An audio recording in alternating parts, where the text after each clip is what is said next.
Everyone thinks because you're a zombie, you don't know good coffee. Well, they're wrong. There's only one brew that gets my seal of approval. Deadly Grounds coffee is my guilty pleasure.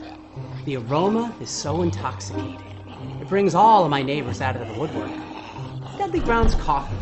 Coffee to die for and zombie approved. It's good to get a little deadly. Use the front door! Oh, they're so disgusting.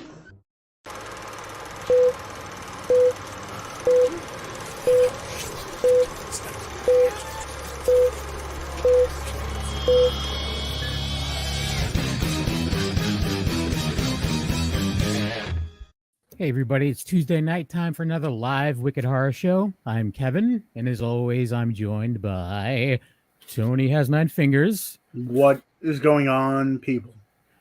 And this week, we have a very special guest. I said in the description that worlds collide. So this is someone that I also do a podcast with.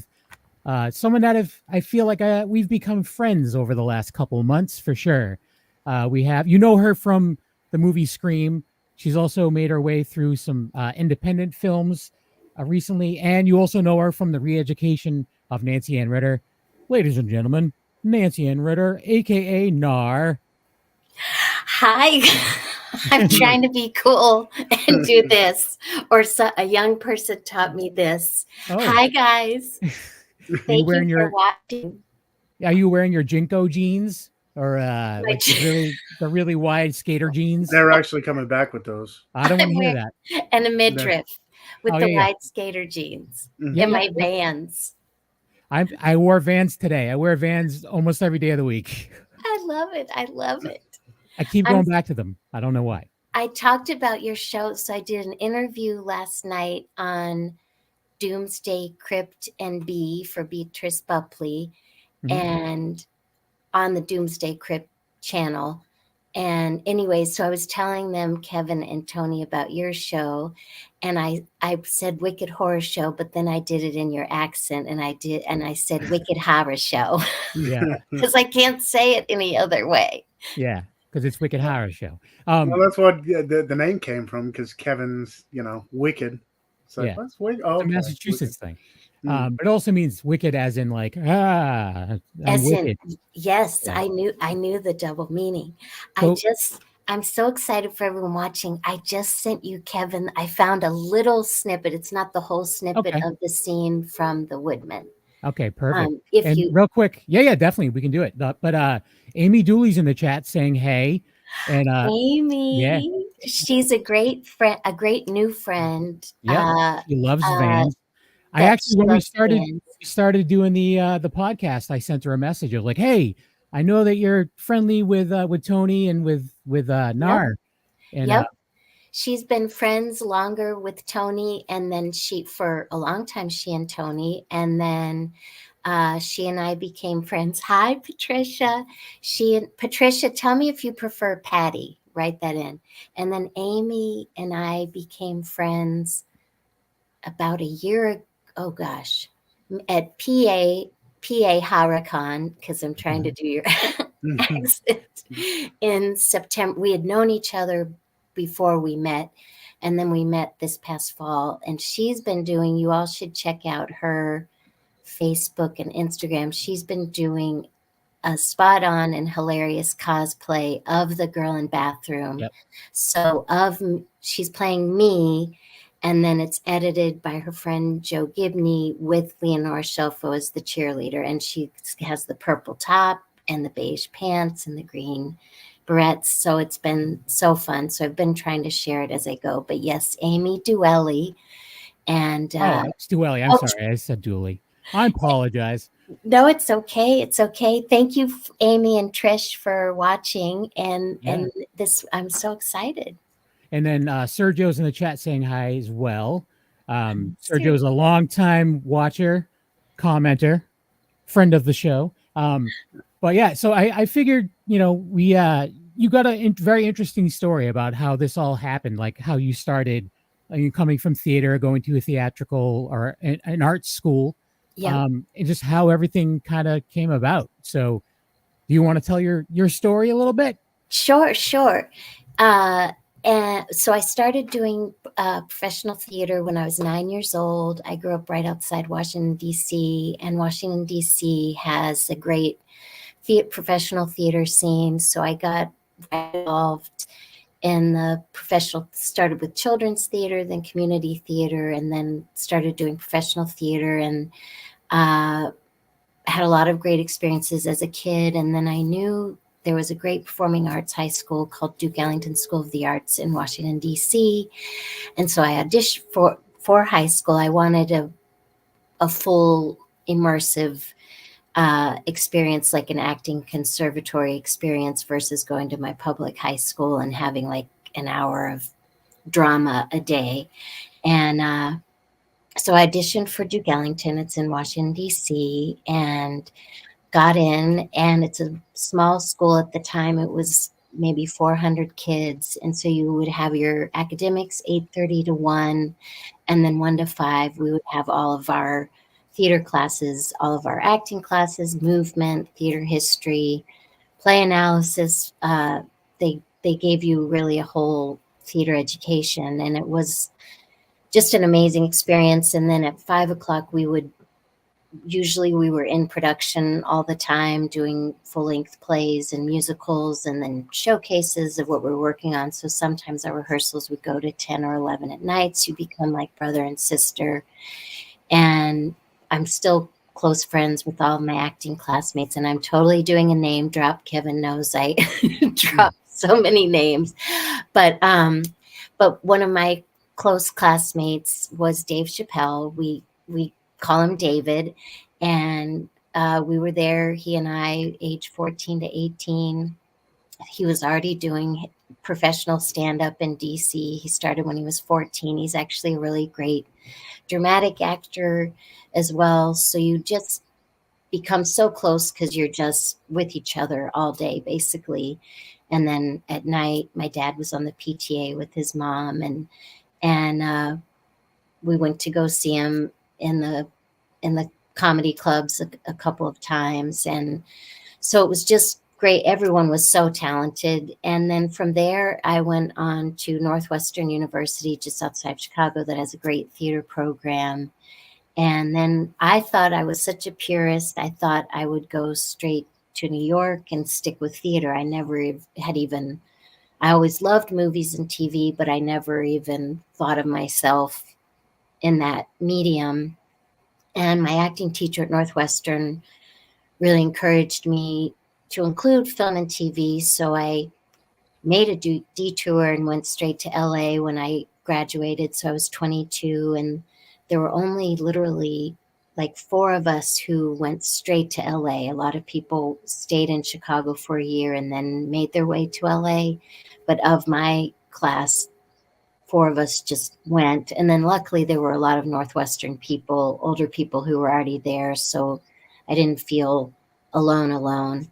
And then I had a lot of other, like I lived with a journalism classmate from Northwestern. So it was luckily a great Northwestern community already there.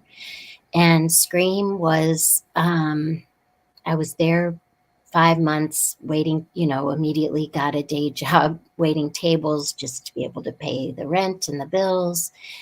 And my friend, and I'll try to say this fast to keep people engaged, and then Kevin and Tony just cut me off.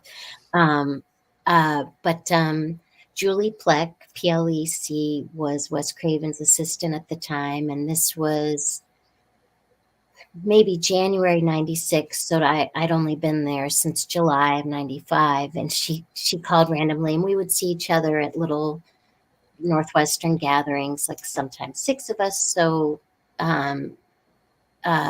we would go to little parties at her house. So she called me randomly. So I was like, oh, hey, Julie, not knowing what the phone call was going to be. And she immediately goes, how tall are you? And I said, I'm 5'7". And she said, great, Wes Craven is screen testing 5 actresses for the lead role of Sydney, and the average height of the 5 actresses is 5'7". Would I be the stand-in that day for Sydney. And she was like, and we'll pay you $75. And at the time I was like, yeah. And so it was just a day in the Valley on a Saturday. And I went, and I never had done anything like that. So it was just really interesting. The 2 scenes, it was like in a warehouse set, a warehouse space.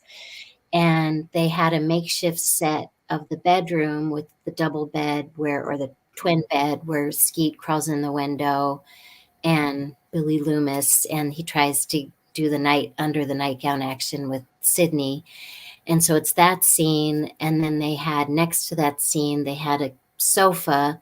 And the second scene that Wes was having the actresses do was where the phone call with Nev from the killer the first time.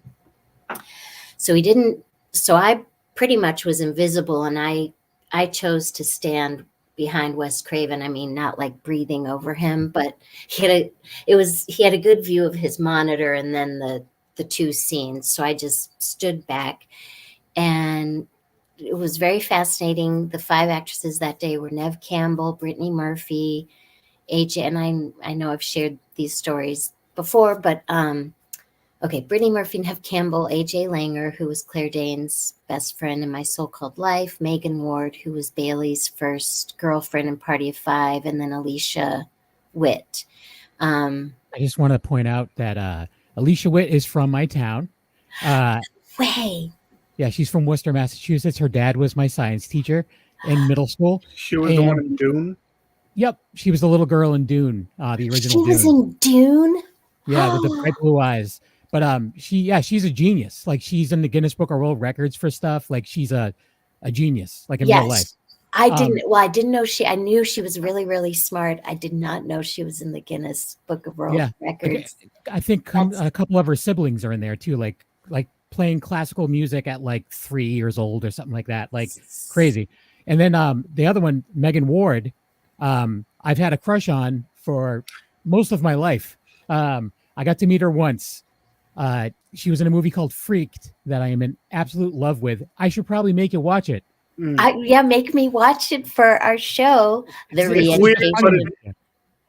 probably be like on the lower spectrum. Like, it's weird, but it's not like it's definitely more all over the place for sure. Yeah, we just watched Dead Alive. We just did an episode of Dead Alive last night. We recorded it, and it's going to go up this Sunday, everyone. But that, because that's not really a horror movie either. It's comedic and it's gory. It's kind of the same deal. This one's more comedic. Freaked is more comedic. It's Alex Winter from Bill and Ted. It's a movie that he made. Oh, really? And this is embarrassing. I've not seen Bill and Ted. I've always wanted to see it. You're not missing much. I love the 2 of them.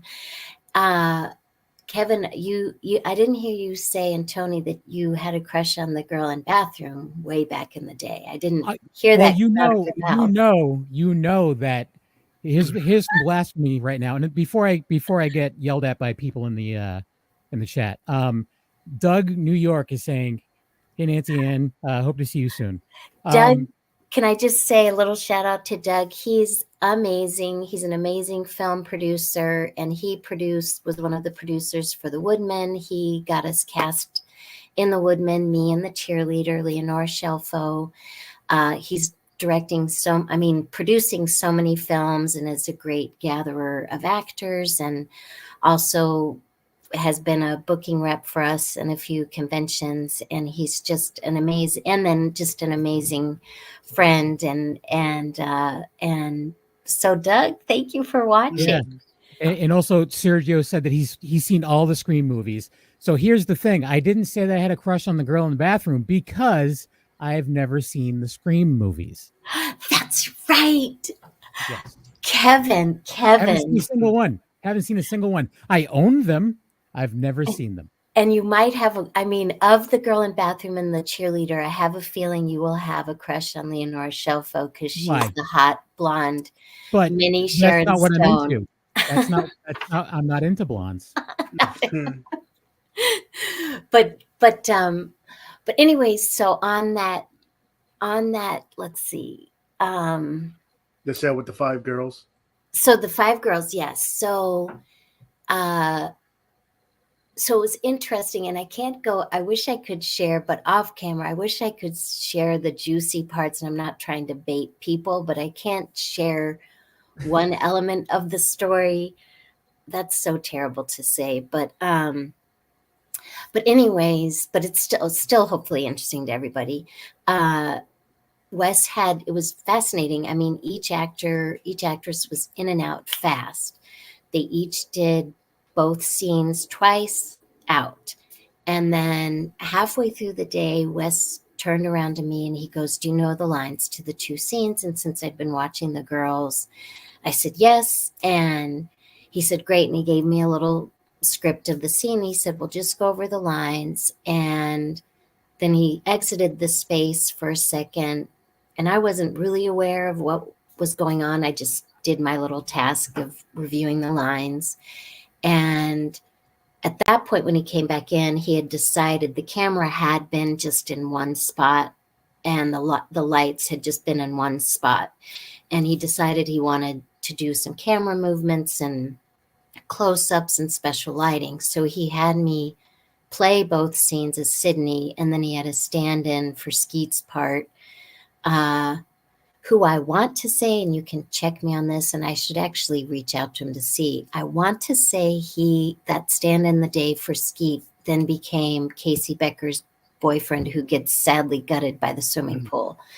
But I'm not sure of that, but I obviously should confirm that. But anyways, because I'd been watching the girls do the scenes, I thought, oh, if I were auditioning today, and I wasn't consciously thinking of that, but as an actor, when you're watching the girls audition, you think, oh, what would be my little spin on Sydney if I were auditioning?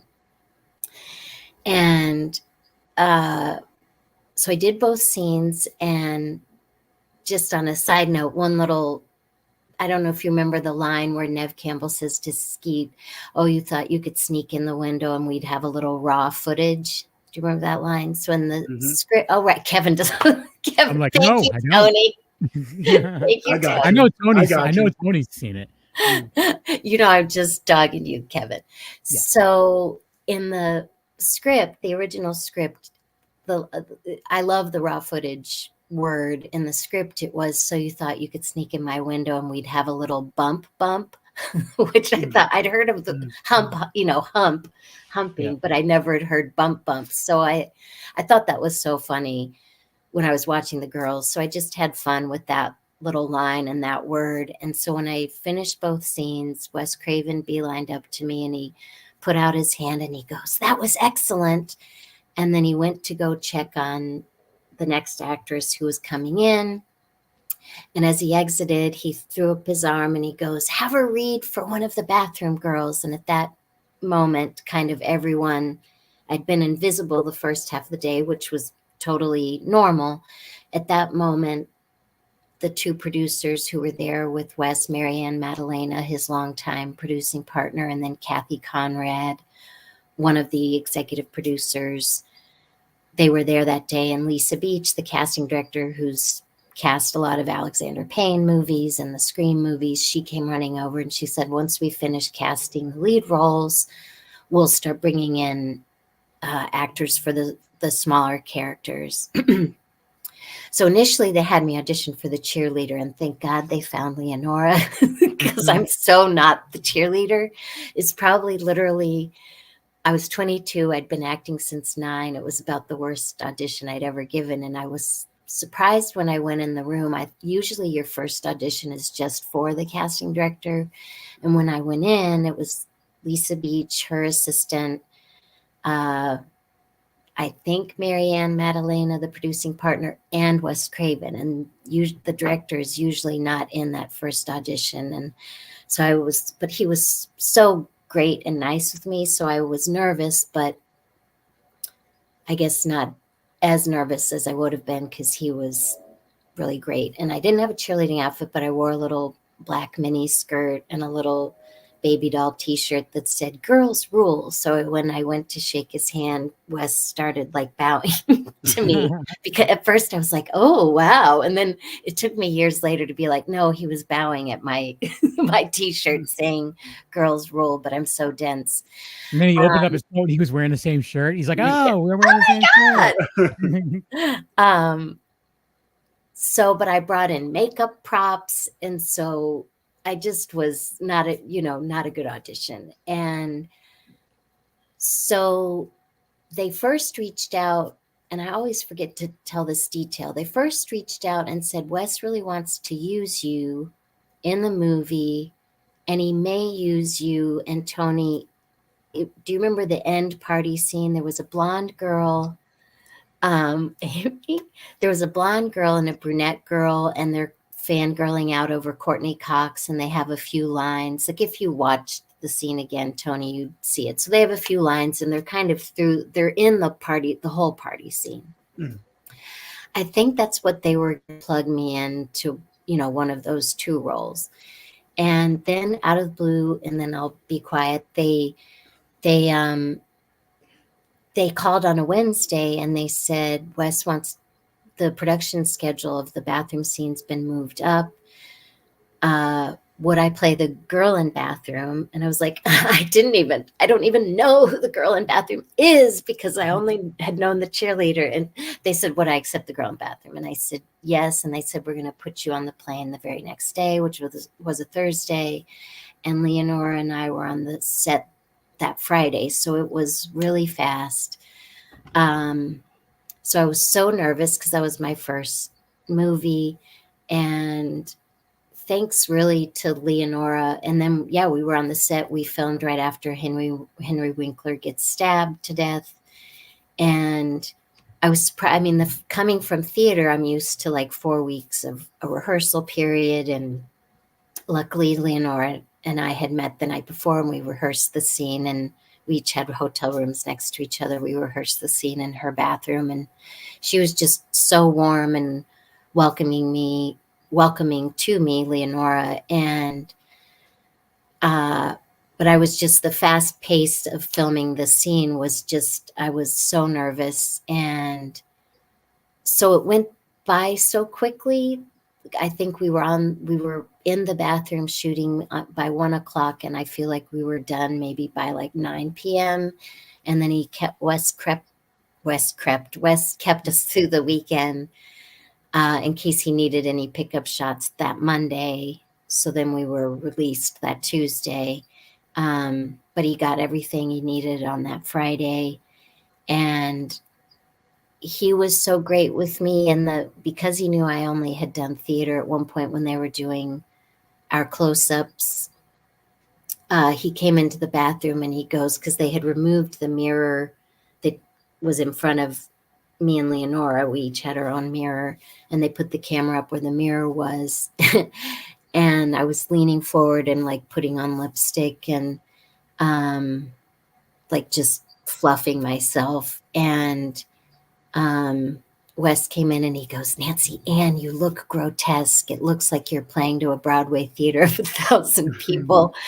And he just kept saying, shave it, shave it, shave it. And I knew, and he had a little twinkle in his, smirk and twinkle. And I knew, I was so nervous, but I was I love the candor and directness. I don't like being someone pussyfoot. Right. Beating around the bush kind of deal. You knew what he wanted, and it wasn't that. This is what I want. Yeah. And then but he's doing it in a very nice way. Yeah, a very gentle way. And then he just kept saying, he really was teaching me on the spot. And he just kept saying, shave it, shave it, shave it. And then one of the little lines I say, you're evil. He wanted that specifically very quiet. And you don't see me when I say you're evil, but you hear me say that line. And so, so then after Scream, I got an agent and started auditioning for TV and film, and then a commercial agent for commercials. And my agent died of a cocaine. I don't mean to laugh. Isn't that hilarious? Yeah. He died of a cocaine overdose. So you can't really do well with a dead agent in LA. Yeah. So what I was really proud of, I know it sounds weird, is so I was auditioning a lot for TV and film, but the learning curve was, I still had a lot to learn.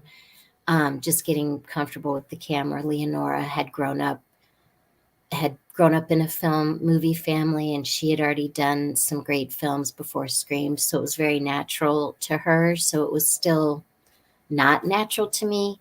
So I started doing a lot of working with some theater companies, some really good theater companies in LA that I was really proud of getting to do plays. But people always look up your IMDb credits. And I have so few IMDb credits, but I'm really proud of, I need to make a website. I'm really proud of all the plays and theaters I've I just want to point out for the people that are just listening, Amy's lighting it up with all these compliments. So, oh, I know, yeah. Amy, you're amazing. Yeah. And so then I had done a play I stayed in LA just 95 to 2000. And I really had always wanted to go to New York. So I did the 5 years in LA and then moved to New York. I got an agent who stayed alive. And immediately when I got to New York, what I started doing towards the tail end of LA, because my agent was dead, I started just self-submitting for films and TV because I was getting what are called the breakdowns, which was kind of illegal, but a lot of actors were doing it. The breakdowns, I don't know if it's still how it's done because I only just started acting again, but the breakdowns are what casting directors send to all the agents, and it's a breakdown of all the characters that they're looking to cast. So if it were Scream, it'll literally say, we need a beautiful brunette, girl next door. It'll usually be a paragraph description of each character that the casting director needs. And so the agents will go through their client list to see who's right. And then they submit their actors, and then the casting director back in the day would look at the physical 8x10 headshot and resume to see, is this person particularly right for this role? And then they bring you into auditions. So when I knew that my agent was dead, I found, it's like the breakdown mafia. I found a guy and I paid the guy a little bit of money to get the breakdowns via fax machine every morning.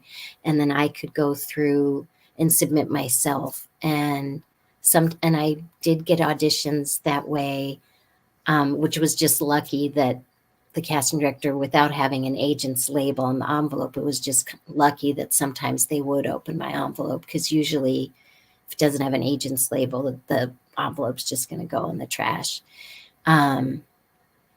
So I had submitted for this film called Storytelling that Todd Solondz, a really great writer-director, had written, that ultimately starred Selma Blair, John Goodman, Paul Giamatti, myself.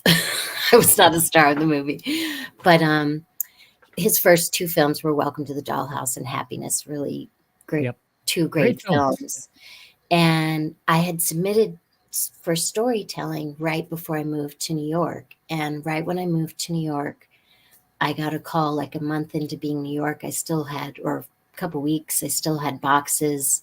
I didn't have my VCR unpacked, which I'll explain. But so they called and they thought I was still in LA. They said, Todd, the casting director would like to see you for a big part in Storytelling, and we'll put you on tape and send it to New York. And I said, well, I'm already in New York. And they were like, well, that's even better. That's where the New York casting director is. And so I initially read for a big role that was, and some people you guys might know, that was ultimately played by Mary Lynn Raskub, who's, if you all here, she's great. And she's also very funny. She's a great stand-up. Oh, she's a great. When I first was in LA, she was one of early stand-up. I saw Sarah Silverman, Mary Lynn Raskub, and around that time that you were in LA, there was a show called Mr. Show with Bob and Dave that they were both on. Were they both on it? Yeah. And that's how I first was introduced to them. It was a sketch comedy show with Bob Odenkirk and David Cross. that they didn't. Oh. Like Jack Black started on that show. No Like, way. yeah. I've heard of it, but I never had seen I it. love But it. when I love it.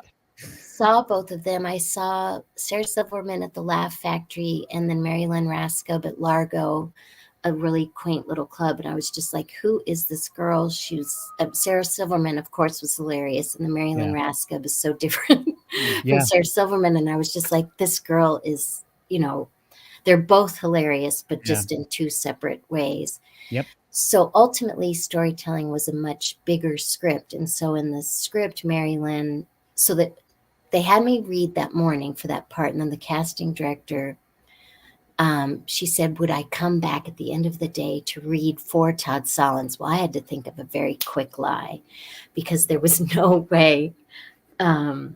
Like, I'm planning on diarrhea later or something. There was no way I was going to be able to, because it was a lot of dialogue. And I thought I just need at least a day because I don't want to screw up in front of Todd Solondz. And so I never had lied to a casting director, but I said, I have one more day of filming for this film. So I can't come in at the end of the day, but I can come in tomorrow. And I had not seen Welcome to the Dollhouse or Happiness. My VCR was still in a box because usually I like to go watch the filmmaker's previous work. So I was flying by the seat of my pants, but I was able to go home for the rest of the day and just learn the chunks of dialogue, and then came back the next day. And I didn't know, I never had seen him, we didn't have I didn't know what he sounded like. So when I walked into the room, he goes, oh, hi, come on in, you can sit right here. And I thought his voice was a joke. I thought he was doing a joke. And I was like, oh no, he was like, hey, Nancy Ann, come on in. And then I was like, and I imitated his voice back because I thought it was a joke. And I said, oh, okay, I'll sit right here. And then when he kept talking, I was like, oh no, that's his real voice. Like, now I have to audition and do this movie in that accent. Yeah. So I was wearing, you kind of dress for what the character calls for, a suggestion of what the character is. So I had a t-shirt with like 4 bananas across it. And he goes, you got bananas on your shirt and on your t-shirt. And I was like, yeah. And then on the side of it, it says, don't feed the monkeys. So then I read that to him. You're just, as an actor, thinking on the fly, trying to be cute and witty. And then we did the scenes, and they recorded the scenes or videotaped the scenes. And then they called however many weeks, a few weeks later, and they said, he's cast someone else for that role, but would I accept the role of Joyce? I actually had a name in storytelling, unlike Girl in Bathroom and Scream, which I do love that I was Girl in Bathroom and Scream, because if I had been like Stacy, people would have been like, who the fuck is Stacy? Yeah. Girl in Bathroom's very... Yeah, Girl in Bathroom, everyone knows. Remember the Bubble Butt boyfriend one? Yeah, that one. Yeah. It's like cheerleader for Leonora, so that's very specific than Girl in Bathroom. So storytelling was Joyce, a nerdy creative writing college student, and I was in 2 scenes, so I had less lines than Scream, but more camera coverage. So of course I was like, they were like, would you accept a smaller role? And I said, of course. And then at one of the rap parties by then it was 5 years later after Scream. So I felt a little bit more comfortable. Is this boring? No.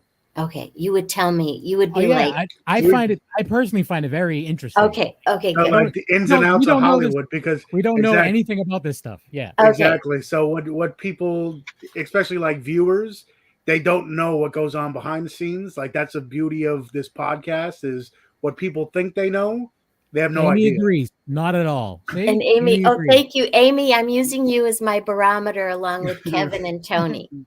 So Amy, if it gets boring, you have to say, cut it. Just type a bunch of Z's or something. That you're sleeping.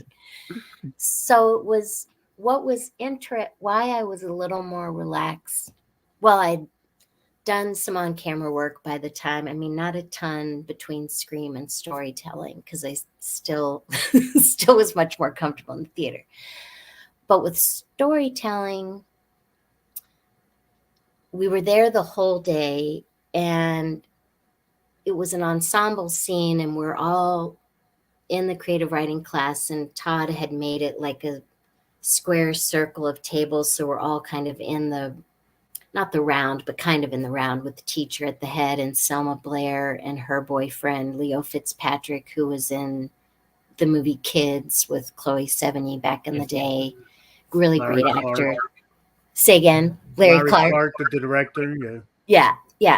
So they play boyfriend and girlfriend. So they're sitting at the end, and then it was a student and then me. And so I think I felt more comfortable, because we were sitting and I didn't have to hit marks like I did in Scream, which that's another story for another time about hitting the marks in Scream. But so I was more comfortable because I was sitting for both scenes, and we had costume change, but because it was 2 different days.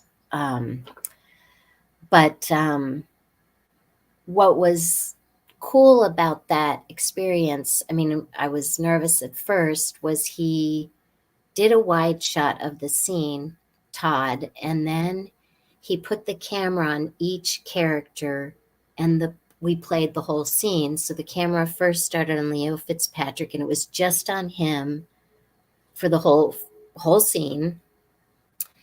And then he moved to Selma Blair, and we played the whole scene. So the rest of us are off camera, but doing the scene is so that we're giving Selma Blair what she needs to be able to react. And then it went around. So at first I was like, oh my gosh, the scene's going to be on me. And it was a longish scene, longer than the bathroom scene. So when at first I realized the camera would be on me for the whole scene, I was just like, oh dear God. But luckily I'd seen a few go, and I was so in my character that why Todd did that. And then there was one more student next to me, then the teacher, then the teacher's pet, who he was sleeping with on the side. In the movie or in real life? Not in real life, in the movie. And then 2 more redheads. One of the redheads played Kevin's older sister in Home Alone, and we were calling the redheads the Doublemint twins, because Todd cleverly sat them next to each other. And they were the real goodies of the classroom. I mean, I was a goody, but not as goody as the They were goodier. Yeah.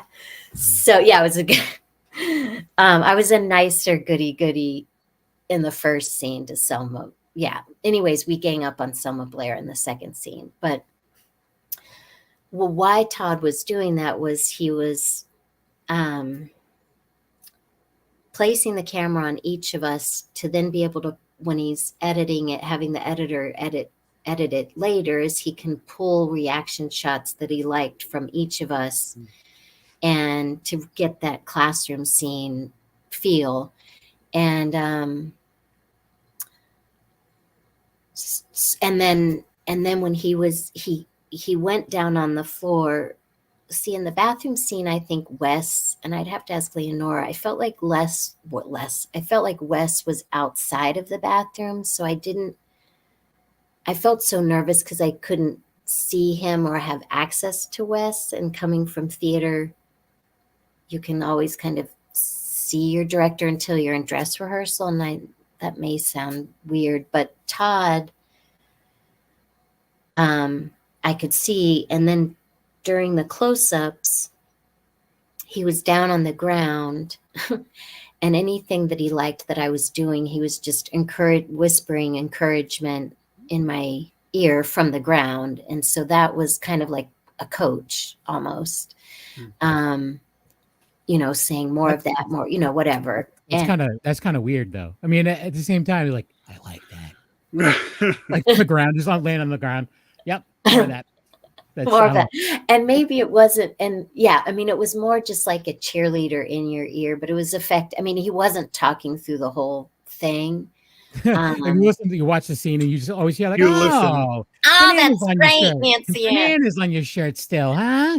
Like, Yeah, and it may have just been he wasn't really talking, and maybe it was a grunt, or maybe I just could feel his presence, and maybe it was hand gestures, whatever it was, or maybe just an energy that was coming off of him. yeah. So that was just really helpful. And then I have great juice, but I can't give the juice because then I would be fired. Right. You don't want as people an actor. Right. You don't want to do that. Yeah. But we do have, because we're actually getting pretty close to wrap time. So I want to, okay. I know we have the trailer and stuff, but see that I didn't know most of that stuff. I talked to you how frequently, and I didn't know a lot of that. So that's not boring at all. That's very interesting to me. Oh, good. Yeah, good. we definitely, and especially like we've had, people who just started in like indie films, but then we also had, Hollywood stars, and it's always fun to like hear where they start from and how they all intertwine and mingle and stuff like that. So these stories for sure. I mean, that's all. Whenever I buy a movie, that's what I'm looking for, is like behind the scenes and documented special features and stuff, because as you watch the movie, you want to know what goes on behind the scenes. So well, and exactly. I always with actors I really admire, I don't want to know. I always want to know how they got to where they are. What's their origin story? I'm not really interested in maybe what adversity they had trying to get to become a working actor. So I always try, because that's what I like to hear. I always try to kind of give my little bit of origin story. Yeah, there's a few actors out there that like I talked to at cons and stuff like that I haven't been able to get on the show, that I'm like, I really want to hear your story. Like I know Tony Todd has told his story, but I really want to hear it. You know? Yeah. It's just now, the one thing I do have to ask though is, because arguably Scream was one of those movies that kind of changed the whole like genre around, because from the 80s slasher to the 90s slasher, there's that distinct, like 80s slashers were more straight up comedy with a little bit of killing here, and then Scream kind of flipped that on its head and made what it was. As you were filming it, did you have that feeling? Like, did you expect it to be that, like, because it is kind of like the poster child of the new age horror. Like, people look at Scream and they're like, that's the movie that kind of brought the 90s version of everything around. That I know what you did last summer, but it's like, those are what people kind of point at. Yeah. I had, because Kevin and Jeremy Courtney are doing the re-education of Nancy Ann Ritter, Tony, I was always too afraid to see horror films. So I hadn't seen Psycho. I hadn't seen all of the 80s horror movies. I still haven't seen Friday the 13th. Kevin's going to be assigning that to me along the way. I hadn't seen Nightmare on Elm Street. So I've only learned from you guys about the divide between 80s horror and 90s horror. I didn't know that Scream ushered in this new wave. I do remember, of course, reading the script, and I'd love to. My script's in storage. I hope I still have it. But I'd love to look at it to see what's different. But I remember when I was reading it, I was just like, this is amazing. And I had chills. I didn't, of course, I didn't know it was going to be two killers at the end. That opening scene is crazy. When I read it, of course, I didn't know who was cast in it. So my first time seeing it was they first have a cast and crew screening and then the premiere. So the cast and crew screening's intimate. So seeing, of course, I thought it was amazing, but seeing it at the premiere with a lot of people who hadn't seen it on a big screen, it was such a roller coaster ride.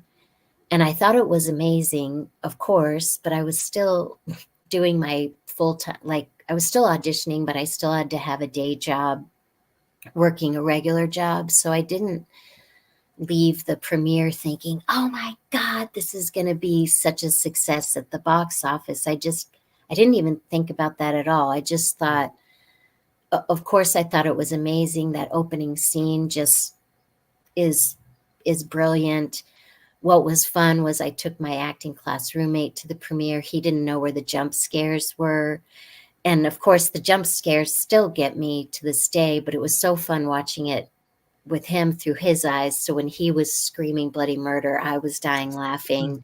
Nice. And then hearing the audience. So of course, I thought it was just really well done. I thought all of those lead actors were just so perfect for each of their roles, you know, down to the smaller characters. But I didn't go home thinking, what will it do at the box office? And I remember I did fly home for Christmas, and it opened on December 20th. And I remember thinking, oh, that's so crazy, a Christmas release. And I took a lot of family and friends, but my parents and I, to the multiplex to see it. And that was really fun. But again, thinking it was fun. I didn't know that there was already a sequel written. I think Kevin Williamson, you would know better than me, Tony. I think maybe he had the next 2 scripts ready to go, or at least the second one. But because I was a struggling actor in LA, I really wasn't thinking of the future of Scream. I was so excited for the word of mouth, and of course the success it became, and then having the sequel. The third, not so much. The third, and I haven't seen. I just watched 4 last week, so I need to see 3 and 6. And of course, I just found out that 7 today is going to have Kevin Williamson directing with Nev. So I keep saying Kev directs Sev with Nev. Actually, I'm glad you brought that up, because Sergio was just asking, are they going to make another, like a Scream 7? So because there was a lot of like controversy going on. The 2 girls, like one got booted off, and then the other one, like the 2 sisters of the last 2, kind of left. So now I guess they had to pick up and change it. But that's the one thing, is like it stands a time as 96 when it came out. 96. Yep. So 96 to now, and it's still, the franchise is still going on. Some franchises, are big in the beginning, and then they're cut off 20 plus years later. It's still. But it also spawned the Scary Movie franchise. Like it's because of Scream. Like they made, and it's weird because I've seen most of those, but I haven't seen Scream. the genesis of it all, Kevin. Yeah. And I think you all can double check me. The original title, I know Tony would know, was A Scary Movie. That's what's on my script. And I think the Wayans brothers, I hope I'm not making this up, but I think they paid Kevin Williamson, the writer of Scream, to use the title, I think. Oh. I'm pretty sure. So initially they gave us really nice fleece pullovers, and it said Scream, the ghost face mask, and then under it, A Scary Movie, which I thought was cute. I mean, it was never going to be, initially A Scary Movie. And then when Harvey Weinstein, I think, or Bob Weinstein was the one who came up with the title Scream, inspired from that Michael Jackson video that he did with his sister, Janet Jackson. That song was called Scream. But I thought it was cute on the pullover, Scream, this ghost face mask, and then A Scary Movie. I thought that was cute to bring that all. I think someone was selling, I think it was the director's chair with a Scary Movie on the back of it instead of Scream. It said, so that someone was selling that. So that's where, that came from. Plus I had that's so cool. I wonder if it's real, or they just like had one made up. At that point in time, I couldn't even tell you. Nowadays, I don't know when to fake everything. So, I don't know when. Oh yeah, right. I don't know when. At what point they switched the title? I know when I first heard that they'd switched the title, because I get attached to things very oddly. I don't like change. At first, I was like, no, and then of course, I think it's the perfect title, and then of course, people know that the ghost face mask that they used is based on the Edvard Munch painting called The Scream. Yeah. It's like all kinds of sideways. Yeah. With all the colors and But no, it's been so exciting. You were asking Tony, I think when they released 2004, the Biography Channel reached out to me and Leonora, that was 2011, to see if they could use the bathroom scene in the documentary. And so I was like, sure. And so they used, I thought, I was honored that they used a little excerpt of the bathroom scene it's a cool hour-long documentary, and I'm not in the documentary, but of course it's Wes Craven and Nev and a bunch of the lead actors. So it is totally exciting to see what it's become. And I think it's really cool that Kevin Williams, because I know the director had walked off the project as well. So it was the two sisters and the director. So it's just really cool. I think it's this, double check me, I think it's the same writers who wrote Scream 5. I don't know if the same writers wrote Scream 6, but I think it's this because Kevin Williamson released on Instagram the cover page of the script. So it's at Scream 7, the two writers, then directed by Kevin Williamson. And then the way he announced that Nev was coming back is a Hollywood script, so that it's not, so that they can trace if someone gives out a copy, they put a watermark of your name. So across every page would be Nev Campbell's name. So on the cover page, it had her name in, faint block print, Nev Campbell. So that was his way to announce it. And then she announced it. So of course, a lot of fans who became friends, they were like, bring back the bathroom girls to torment Nev some more. And, that's, but, I don't know if they'll ever bring us back. I always joke if they make Scream 20, maybe Leonora and I could be exiting the bathroom in our walkers. Yeah. Like, wow, that toilet was really clogged. That toilet was really clogged. But so few of us, Kevin, whenever you finally see it, as Tony that's knows, it's going to be part of the show. Of the re-education, yes. Yeah. So few of us in that original cast survived Ghostface. So I think it's such a small cast in that original one. So it would be so fun, I think, to have for the fans. They call us legacy characters. So I think that would be fun. I was really sad when they killed David Arquette's character, because I hope they bring Matthew Lillard back.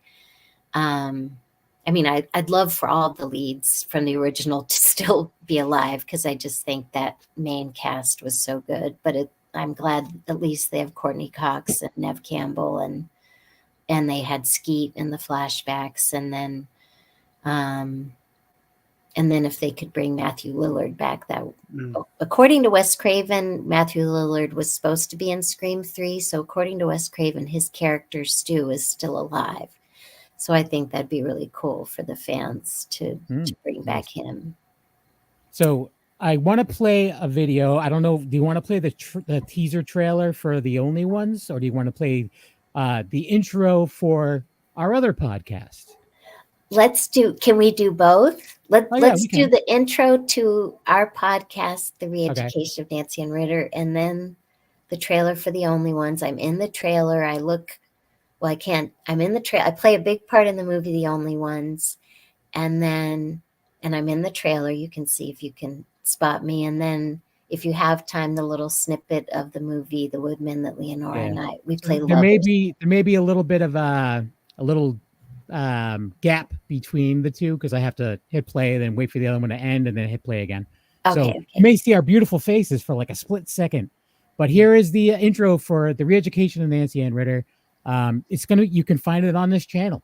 The Dead Alive video should be going up this Sunday. And check out all the other episodes. They've been fun. There's movies that I thought you would have really liked that you hadn't really liked. Other movies that, I'm glad that we got to watch, because you found a new respect for some of these movies. Oh, yeah. Yeah. And I liked all of them. some were we've watched maybe 7. I liked and appreciated all of them. Just some like Evil Dead 2 was too much. And then wait, which one? Evil Dead 2. You said Evil Dead. Yes. You have traumatized me for life, you and Jeremy. There's way more. There's way worse movies out there. I'm just I letting know. you know. I can't wait, actually. Well, I don't know if I'm gonna make you do that, but No, you anyways, have to. here's the intro to our podcast. Video and audio available the same place this is, and then we'll play the teaser trailer for The Only Ones, and we'll be right back. Like scary movie. What's your favorite scary movie? Sydney went with Steve. She's her own bubble butt boyfriend, Billy.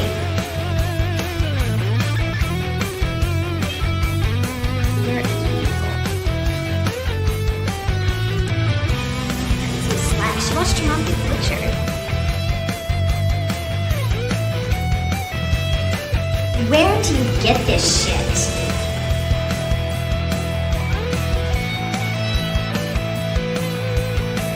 You are pathetic. Get ready to join Nancy Ann Ritter, aka NAR, as she and Jar Jar Jeremy try to face their fears of all things horror. Along with their guru of gore, Kevin Crooksey, they will watch and give their critiques of some of the best the horror genre has to offer. Will they succeed?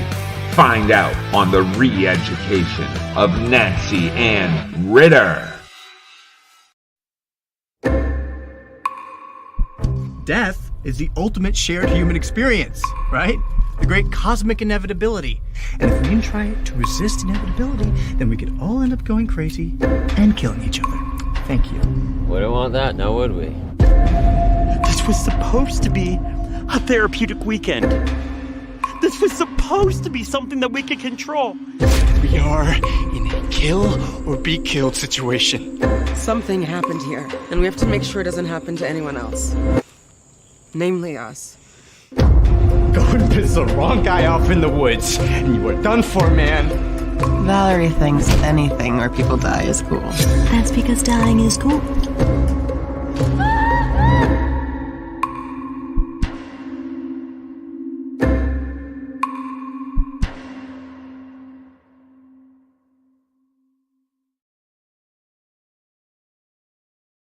So that movie looks pretty. I was about to say I'm interested in that one for sure. Yeah, for sure.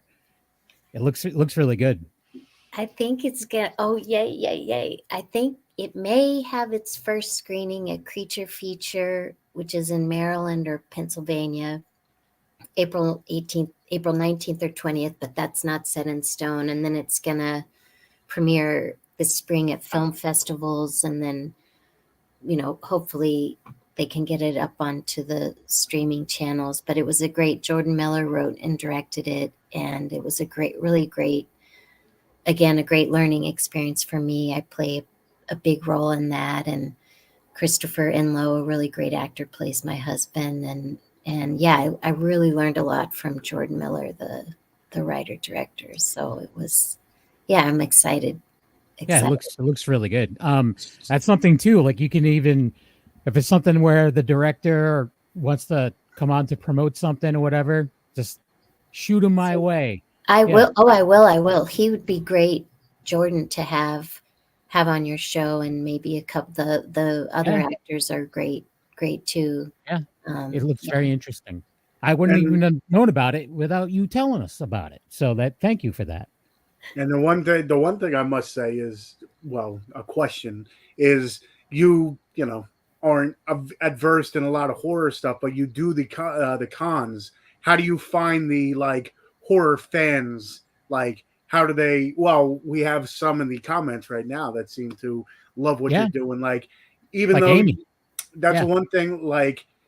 Horror fans are their own. It sounds weird, but breed of people kind of deal where we're very loyal and they find a movie and they love it. You got big fandoms and stuff. The cons, is it what you expected them to be, or did you have any preconceptions before you went into it? Or I mean, I had no idea. Booking, the only convention I knew about was the San Diego Comic-Con, and I have big TV writer friends who wrote one of the more recent Star Treks on Star Trek Discovery, I think on CBS a few years ago. So I knew from that. I have a friend who's in the TV show Supernatural, and I know there are a lot of supernatural conventions. So I kind of knew just about San Diego Comic-Con, but I'd never been. I knew about Star Trek conventions, but the booking rep, when he reached out in 2021, he said, "Oh, there's a fan following for the Bathroom Girls. Would I want to do conventions?" And of course I said yes, but I didn't even know there were horror conventions. So I started, I think my first one was April 2022, and I was just flabbergasted at how, the fans have made the conventions that I've done so far. I was first by myself, and then Leonora saw how much fun I was having, and so then she joined me, and we were together after I'd done a few by myself. And I just the fans have made it so unbelievingly meaningful and special. A lot of them, like Amy, have become really special friends to me. Tony, I consider, well, you guys aren't fans, but just getting to do these, meeting the fans and becoming friends with some of them, and getting to know, of course, getting to know all of them, and then getting to know Kevin through our show, and then now getting to know Tony. I've done a lot of YouTube interviews, and so though, like Tony, you and I will be friends forever. But the fans, I just can't get over how loyal and devoted and interested. I had no idea. I thought conventions would just be the lead at this, the stars of the movie. I had no idea that conventions would be interested in the smaller characters. Yeah. And now I understand that, but at first I was really shy. Like I said to my agent, he was like kind of guy, he was telling me what the prices should be for the signed 8x10 and the selfie. And at first I was giving so much free stuff away because I was literally too shy. And then so it's been a good education. He said, "Nancy Ann, you want to put a charge on it, because some of the fans, which I'm all for, will, some will keep, the 8x10 or whatever it is, and some will flip it and put it on eBay." And so he was educating, which I'm all for. Yeah. And that's why when you're like, "Oh, just don't make it out to anybody, just sign it." Those and I don't mind. I Right. think some actors, like big actors, won't do that. Like they'll put the name, and I don't care where the picture ends up. So if they don't want the name, my name, if they don't want their name on it, that's totally fine. I'm just the amount of money. Like Tony was just at a con this past weekend, and he was telling me some of the prices, and it's going up. I mean, I started on the back end. My one buddy used to go all the time, and he said in the beginning it was, reasonable, like 20 to 40, like whatever. Now some of them are definitely going up. It's an expensive, hobby, but it's definitely something that, as the more I go to them, the more I love it even more. So, but that's the one thing. Is you're a completionist. So like if you, like with me, I have the Evil Dead 1 signed by everyone on the cast, but I had to go through and meet everyone on the cast to do that. Which is very expensive and very hard too, because some people only do certain cons. Some people don't come this way. It took me years. Yeah, it took me years. And traveling, and you're having to travel to the different conventions to catch. It's just like collecting movies, like trying to track them down, like back in the day when you had to go to stores and stuff, So But I have. I was ahead. just gonna say, Tony, and talking about the prices, excuse me. Yeah. I had a little burp. I had a little Pepsi earlier. Pepsi and Coke and Pepsi. Wait, what'd you say? A Coke and Pepsi, like from Laverne and Shirley. Oh, did they each have a Coke and Pepsi? No, I think Laverne drank Coke and Pepsi. I don't know. Oh, why. a mixture? Oh my gosh, and I love Laverne and Shirley, but I don't remember that. Yeah, the big ragu. The big ragu was also from Worcester. I'm just letting you know. So Alicia Witt and the Big Ragu from Laverne and Shirley were both from the same town. From Worcester. And Kevin Crook is from Worcester. Yeah, and Tony, where are you? He's from New Jersey. New Jersey. I've got to say, New Jersey fans, I mean, all the fans from the states I've been in so far have been amazing. But for some reason, New Jersey, I did Chiller. Leonora and I did Chiller and New Jersey Horror Con twice. And then I did a small little one with Tony in Trenton, a flea market, horror flea market in Trenton. And then the fans in New Jersey are hardcore. But all the fans have been amazing. It's just interesting about New Jersey. But no, I lowered when I started to see online about the prices, my agent initially had me at a high price, and I just didn't feel comfortable doing that, and wanted to be a lower price point so that if someone can't afford one of the Scream Stars signature, then they can, if I have a lower price point, then they can at least get something Scream related. So Amy, yes, from New Jersey. So yeah, so I want to be priced appropriately for what, my little scene is. So it's been trying to adjust it, but yeah, to make it affordable so that if they can't afford a big star from Scream, they at least get, I just repeated myself, but yeah, no, but it makes sense. But it makes sense. People will pay, at this point, if they want to come see you, they'll pay whatever. That's the one thing you'll learn. The other thing is, I noticed you could tell who the people are that are the, resellers, because those are the ones that carry around the freaking like backpack and the little like wheel cart and pull things out. Like, it's like, come on. Yeah. And they have like 15 different things of them. I'm like, you just make it worse for all, like, we don't like them either. I mean, I understand they're trying to make a living. Yeah. But then sometimes it's like 45 minutes, just like, here, okay, sign this here, this here, this here, just your name. Just waiting. It's like, great. I'm going to go see the panel about Tony taught me. I initially did a private signing, and I was so excited. The horror autograph dealer was like, I'll give you, I think, $500, but I didn't keep track of how many items I signed. Like, I signed a bunch of mini 11x17 posters and then a lot of butcher knives. And Tony, aka Tony Moran, of course, he's been doing conventions since 2005, and then also a lot of private signings. He set my price. Because another private signer wanted me and Leonora to do it for $5 a picture, and Tony was like, no, do $10 for a private signing where you're signing in bulk. Because I noticed that first private signing, the horror dealer then put it on his site for $69. So I understood once Tony kind of educated me on that, to at least get $10. This isn't for the convention price, but for the private signing. So I remember one kind of jerky booking rep wanted me and Leonora to do a private signing for him. And he was like, well, my other clients give me a deal. And he wanted to give us $5 per picture. But at that point, Tony had taught me, and I said, no, and I checked with Leonora, and I said, no, we're $10. And I said, if you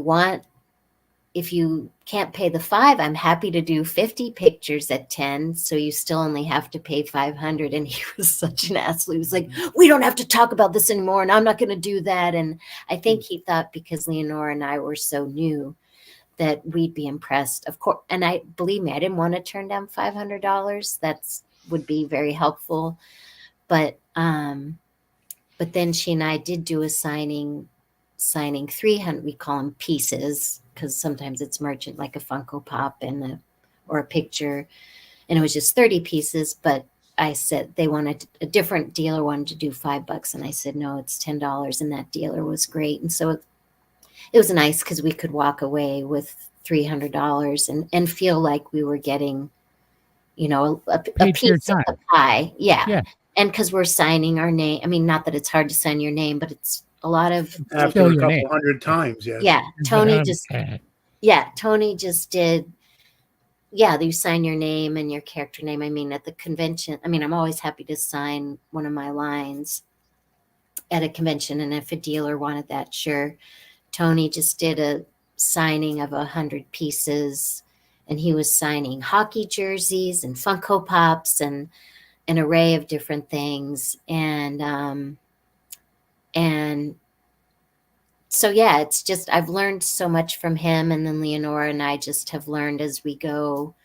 And I've learned from Tony just how to adjust my pricing for the conventions. And but Tony, to get back to your point, the fans have just been really, really just very special to me, and made this new adventure really, really, really unique and special. And each convention has its own, as you guys know, has its each convention has its own flavor and identity. And the vendors are, I never leave my table, because I always like to joke.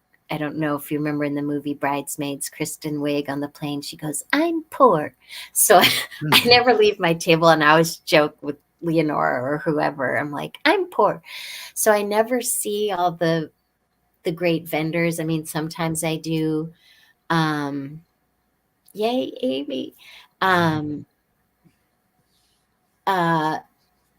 So I don't, I never leave my table. I think I leave to go to the restroom if I have to, like once, once during the day. Like, but I keep a bucket under the table. I know, I was just going to say, I keep a bucket, but we did just do Cult Classic Convention in Bastrop, Texas, which on our other show, Kevin, I'll tell you about, where Texas Chainsaw Massacre was filmed. And I got to know a lot of the other actors and the staff. Like, also what's meaningful is getting to know the staff of these conventions, the volunteers, the vendors. So yeah, and it was a mini Scream reunion at Cult Classic. It was Maureen Prescott who played Sydney's mom. And then she came back. She was the dead mom in the first Scream in the picture. And then I know she came back in Scream 2 and 3. And then Alan Robinson, who played Ghostface in Scream 2. And then Tony Cecere, Cecere, who was Wes Craven's stunt coordinator for like 25 years. All 5 of us were at the Cult Classic. So it was a mini Scream reunion. So that was really fun. Yeah. And so, yeah, it's just been a really, really great experience. Yeah. Very unexpected. A new chapter in life. Like, you started in this stuff, getting back into acting and everything. Yeah, I hadn't been, and then I'll be quiet. I'd gotten a lot. Kevin knows I'd gotten out of my ex-husband was physically abusive. And once I got rid of him after 6 years, and all of that happened in New York City, I moved down to Virginia to be with my parents and take care of the divorce. So I hadn't been acting for a long, long time. I mean, I'll act till I die, and I knew I would come back to acting, but the marriage took so much out of me. So it wasn't until doing these conventions that all of these independent horror films landed in my lap. And so that's been very unexpected too. So it's been nice to be acting again. And The Girl 2 is another film that Leonora and I are in together. We play big parts. So it's been fun. The filmmakers have wanted the Scream bathroom girls in their movies, not to play our bathroom girl parts. And then she and I have gone on and done other films where she's just in, filmmakers have cast her in a film, and the same like with The Only Ones. So Nice. So speaking of cons, I know you have some stuff coming up, and you also have some movies that are coming out soon. Just if you could just give a breakdown of where people can find you and where you're going to be, so that way people can go check out your stuff. Sure. And I'm going to start doing adult entertainment. I'm totally joking. Leonora and I are going to do OnlyFans. No, I'm totally joking. Although I would do it. So on Facebook, it's, as you see my name, Nancy Ann Ritter, and the same with Instagram. I'd like to start Cameo. I just haven't done that. And then my next convention's and I'll go fast, 4-State Comic-Con in Hagerstown, Maryland. That's April 27th and 28th. And then Tony and I'm always trying, Tony can sometimes, or on rare occasions, get me onto a convention that he's hired onto. And then I always try to get Leonora in there. And sometimes that works and sometimes it doesn't, which makes me sad. But so then I might have one mid-June with Tony, and then Tony and I definitely have one together June 21st to the 23rd in Pittsburgh. I have to find out the name of that. And then he and I also have one in Arkansas, July 12th to the 14th. And I think it's fun. In Arkansas, it's called Paragould, Arkansas. That's the name of a town. That's pretty cool. And it's called the Haya Nation, the Haya Nation Paranormal Horror Show.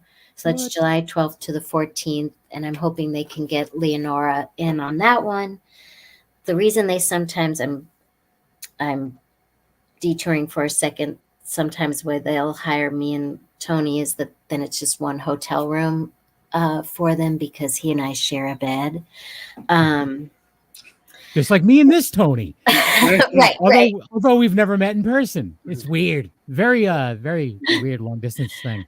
So sometimes what I think will happen is sometimes a convention may just want Leonora based on the budget they have, and sometimes they may just want me based. So sometimes maybe she's in Texas, maybe a Texas convention can only afford her.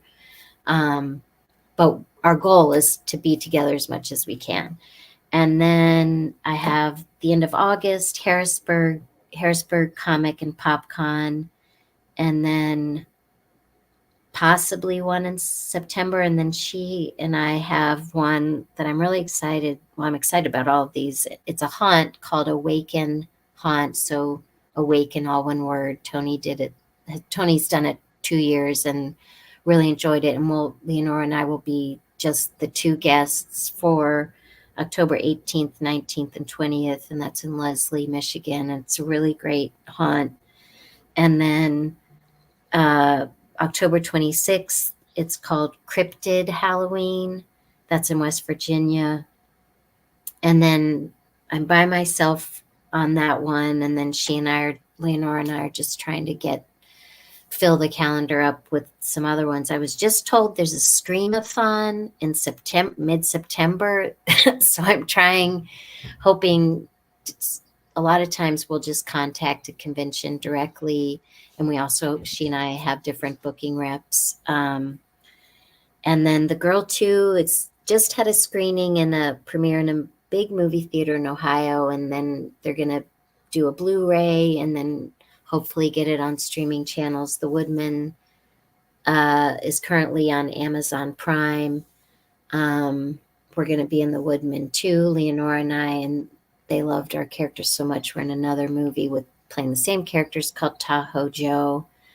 Then I'm in another movie, a big part called Blood and Breakfast that may come out on Halloween. Is it too late? And Kevin, you can say no, NAR, to play the little clip from The Woodman. It's not going to work. No, totally. No, you all can see it on Amazon Prime. Right. It's not that it's too late. Is I tried to pull it up and it's going to be wicked small on the screen. Oh yeah, so, yeah. Yeah. It would. Oh yeah. No worries. Yeah. I'm a shameless self-promotion whore. You should be. You should be. That's what you're promoting yourself. That's what podcasts are for anyway. Yeah. But I never knew. You guys are so nice because I never do the podcast to be able to promote. But you guys are always so nice. When I started doing the interviews, like 2 years ago, they're always like, oh, do you have anything to promote? And at first I didn't. And it was always just fun to do the interviews and hang out. So, well, we want people that are listening so nice. That maybe will be in an area where you're going to be at a con that they can go meet you. Yeah. You know, and you guys watch the Wicked Horror Show because they get, as Tony was saying, they get big time guests way bigger than me. And then they get little me. No, but we get like anywhere from like first time filmmakers up to like people that are like icons in the industry in Yeah. horror. So it's like people that are not even they haven't even made their first movie. They want to make their first movie. And we get them on.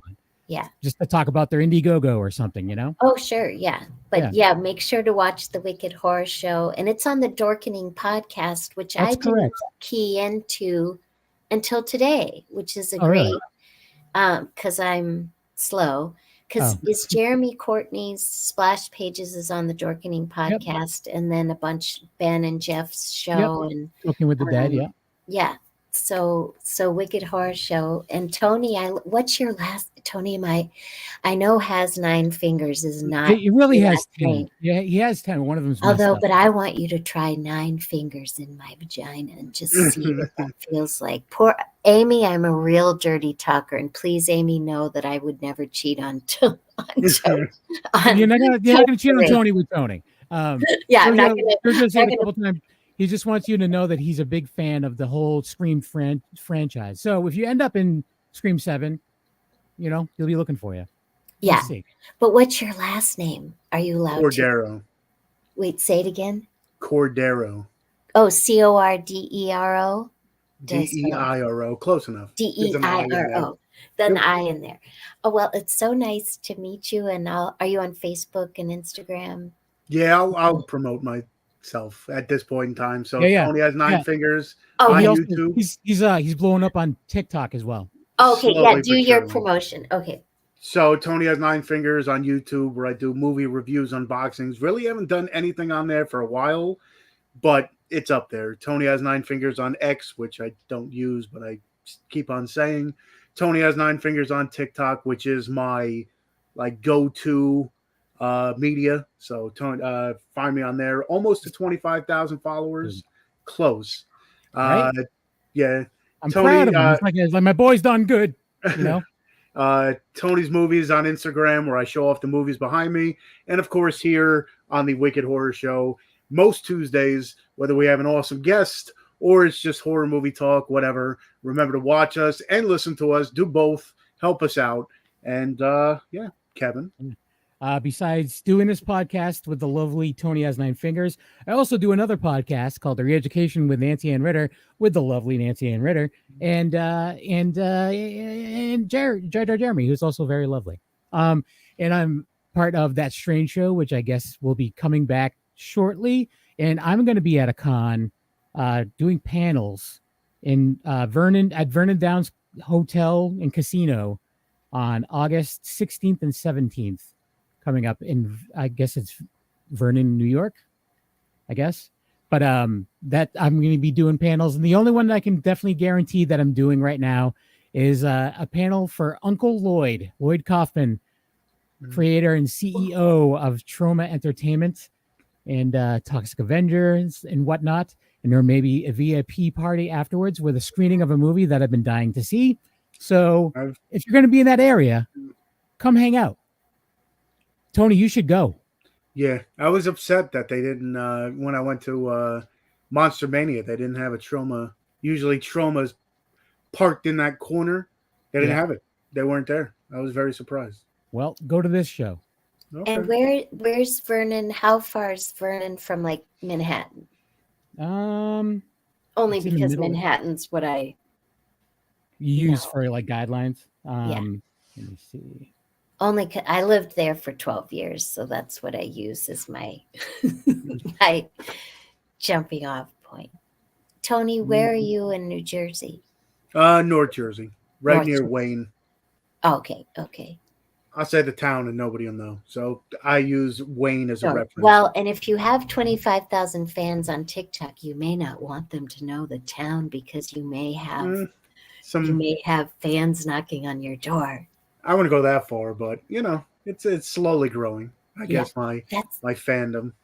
25,000 is huge. More than I've gotten on any other social media, so that's why I stick with TikTok. So yeah, I don't even know how to. My name is on TikTok. I put my name on TikTok, but I don't know how. I'm sure there's people that'll I'm sure you see cosplayers. So it's probably, either clips of you from Scream or something. So they use your hashtag. So I haven't looked at it in like a year because I don't. I guess I should because I don't really understand. It's pretty far away from Manhattan. Oh, is it? Yeah, it's a 4-hour and 17-minute drive. Yeah, it's like up near like Syracuse. You'll get a great turnout though. Oh yeah, I've been up there. It's a great show. Yeah. The people that run it, they're awesome. Actually, when Leo and I first started doing podcasts, it was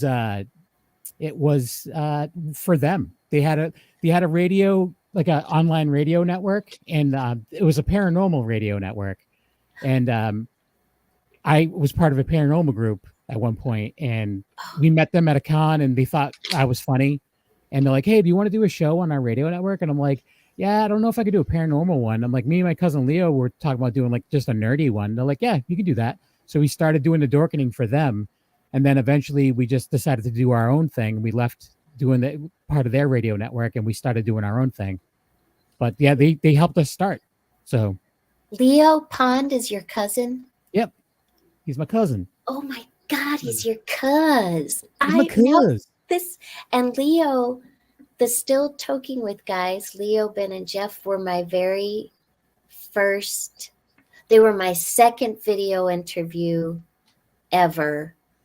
And because the first one, I loved the first one, but I looked so dorky. I decided to wear a bandana and I didn't have a laptop. It's just so bad. And I didn't have a laptop. And so there was more of the ceiling and I looked so dumb. So Still Toking With, I got it together, but I have it in with those guys for life because I was the very first person to ever interview them. The token, but no way. Yeah, so that's why, like, when they were filming, they're like, "Hey, do you want to come up and be killed on screen?" As part of the Toking With show, like the actual like series that they're doing.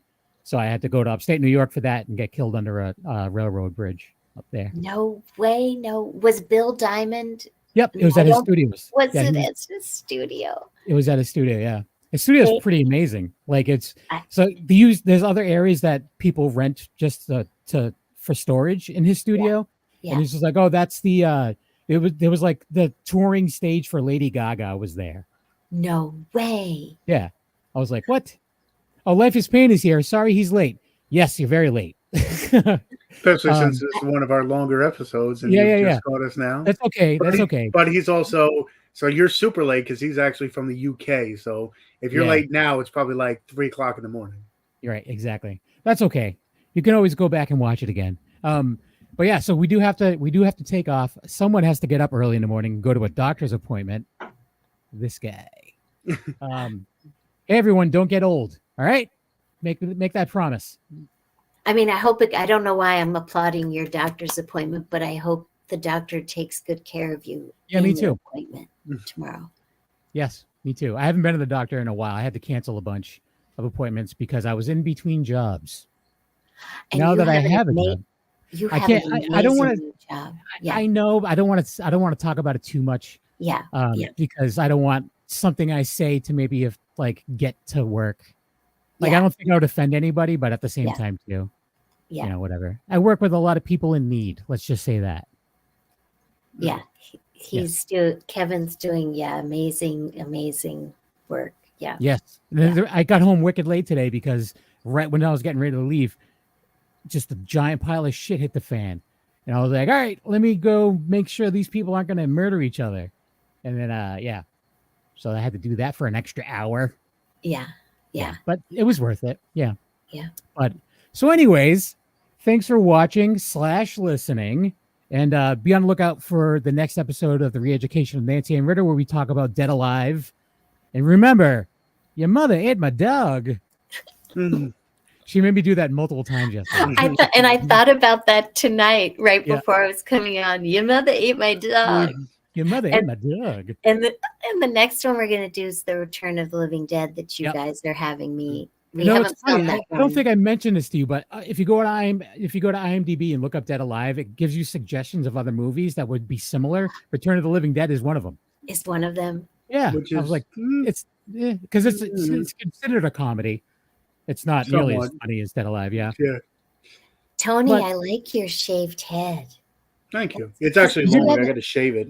No, That's long. No, I love it. Wait, did you have a hat on earlier, or am I? Yes. No, I had a hat for work. He's a hat man. I like. He didn't have a beard for a long time, and he started growing out. I'm like, you look like a different human. Keep the beard. I like it. And I do want to say, I know we have to go. Please know that when I shouted out New Jersey as a great group, every state and city I've been in has been great. But New Jersey has some pretty stellar conventions, though. They have some great cons. It's got three big ones. So the fans are just, I guess they just know. Yeah, but I shouldn't have singled out New Jersey. But still, though, that the 3 cons that are there, people travel from multiple states to go to those cons. So it says something. I've been to Monster Mania a bunch of times. I've been to, what was the other one? Chiller. I've been to that once. I had a bad experience, but I got to meet Megan Ward at Chiller. So. You did. So Leonora, the 2 we've done there are Chiller, which we had a great experience, and the New Jersey Horror Con. Fans keep wanting us to go to Monster Mania, and I say just let the promoter know. So Tony was just telling me too that the New Jersey Horror Con is moving. They're not going to be in Atlantic City. That's right. There's 2. There's one in Edison, and I guess because it's growing, the one in Atlantic City we went to a couple times. It is a drive for us. But then there's one in Edison now, where they used to do just like little flea markets with a few guests. Yeah. Now they're actually going to have a full out con. So. Yeah. But please everyone know every state and city has truly been amazing. And I've been in cities we did one in Reno. I'd never been to Reno. So it's been. I shot a man in Reno. To watch him die. I love it. But now I'm so nervous. People are going to say she only likes New Jersey. And it wasn't the conventions. It was just the conventions were great, but I guess it's the volume of fans that are in New Jersey. Oh, no, that's what I meant. Mania and Chiller were like shoulder to shoulder every time I've been to them. It gets annoying actually, but that's besides the point. They're not any better than any other city and state by any means. So they're good shows.